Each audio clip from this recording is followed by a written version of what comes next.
Story 3065।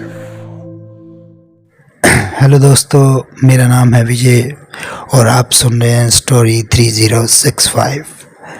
तो चलिए ज़्यादा समय वेस्ट ना करते हुए आज की कहानी सुनते हैं। मेरा नाम अजय है। मेरा घर भिलाई में सेक्टर 2 में है।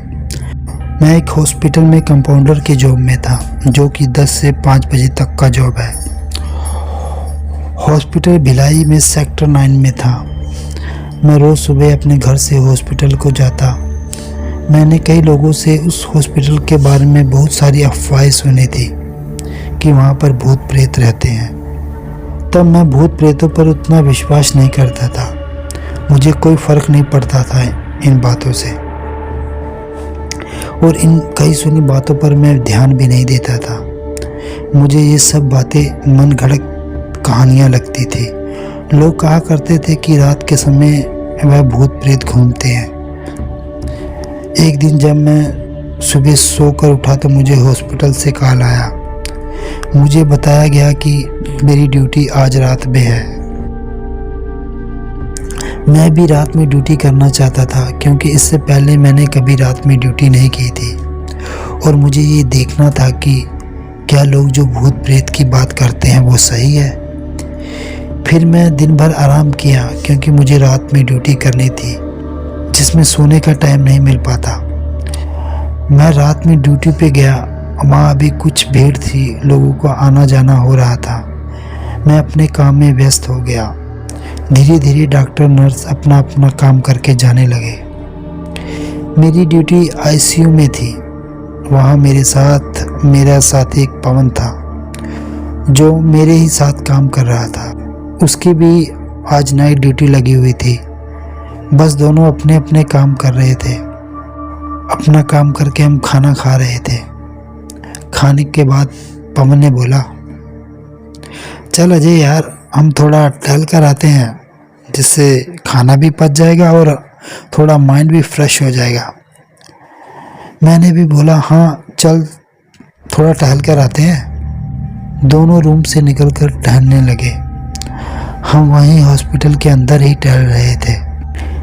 मैंने उससे कहा, पवन, तुमने इस हॉस्पिटल के बारे में सुना है, जैसा लोग कहते हैं? क्या वह बात सच है?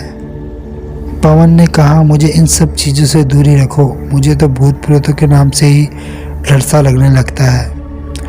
मैंने हंसकर कहा, तू भी पवन कहाँ सुनी सुनाई बातों पर यकीन करके डरता है?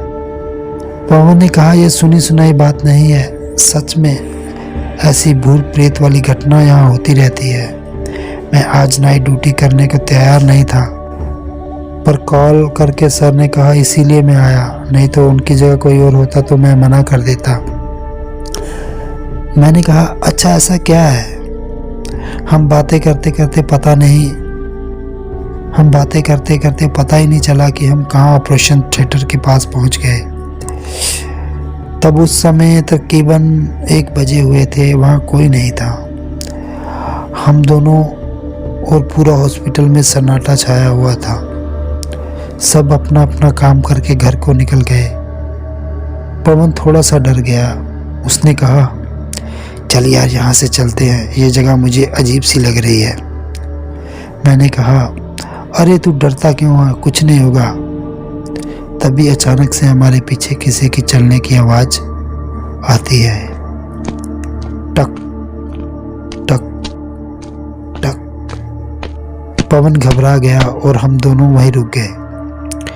फिर मैंने धीरे से पीछे मुड़कर देखा तो वहाँ कोई नहीं था। पवन, कहाँ है तू? देख पवन, यहाँ कोई नहीं है, तू फालतू में डर रहा है। फिर दोनों वहाँ से आगे बढ़े। फिर अचानक वहाँ की सारी लाइटें बंद चालू होने लगी। ये देखकर मैं भी थोड़ा सा घबरा गया। पवन डर के कारण वहाँ से भागने लगा। मैं उससे रुकने को कहा, पवन रुक जा, यहाँ कोई नहीं है, मत भाग। पर वह मेरी बात कहाँ सुनने वाला था। डर के कारण वह भागे जा रहा था। मैं भी उसके पीछे गया, पर पवन इतनी तेज़ से भागा, मुझे पता ही नहीं चला कि वो कहाँ चला गया। मैंने आवाज़ लगाई, पवन कहाँ है तू? भाई इतना बड़ा होकर डरता है, कहाँ है? मैंने उसे बहुत आवाज़ें लगाई, उसे ढूंढा, वह तब भी नहीं मुझे दिखा। फिर अचानक से मेरे पीछे कंधे पे किसी ने हाथ रखा, जिसे देख मैं थोड़ा सा डर गया। जैसे मैं पीछे मुड़ा तो मैंने देखा वो पवन था, पर पवन बहुत चुपचाप सा था और सिर झुकाए हुए नीचे को खड़ा था। मैंने उससे पूछा, कहाँ भाग गया था? मैं इतना आवाज़ लगा रहा हूँ, जवाब तो देना चाहिए।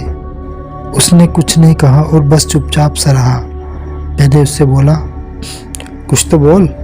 मैंने कहा, चल छोड़, वापस चलते हैं। फिर मैं आगे आगे, वह पीछे पीछे चला आ रहा था। जैसे ही मैं आईसीयू रूम तक गया तो वह पहले से ही पवन बैठा हुआ था और मेरी हालत ख़राब हो गई और मैं सोच में पड़ गया, इतनी देर से मैं जिसके साथ आ रहा था तो वो कौन था? जैसे मैं पीछे मुड़कर देखा तो वह आदमी जिसको मैं पवन समझ रहा था वह गायब हो गया। मैं फिर डरा हो पवन से पूछा, तू यहाँ कैसे? तू तो मेरे साथ आ रहा था ना? तब उसने कहा, मैं तो जब लाइट बंद चालू होने लगी तभी भागकर यहाँ आ गया। तुझे इतनी देर कैसे हुई है? मैंने फिर उसे सारी बात बताई। तब से मैं भी थोड़ा सा नाइट ड्यूटी करने से डरता हूँ, क्योंकि यह मेरे लिए कोई भयानक सपने से कम नहीं था। तो दोस्तों, आपको ये स्टोरी कैसी लगी कृपया हमें ज़रूर बताएं और हमारे चैनल को सब्सक्राइब करें और नोटिफिकेशन ऑन करें, जिससे आपको हमारे आने वाली नई स्टोरी का पता चलेगा। कृपया हमें सब्सक्राइब जरूर करें। मिलते हैं अगली कहानी में, तब तक के लिए take care and bye bye. Thank you.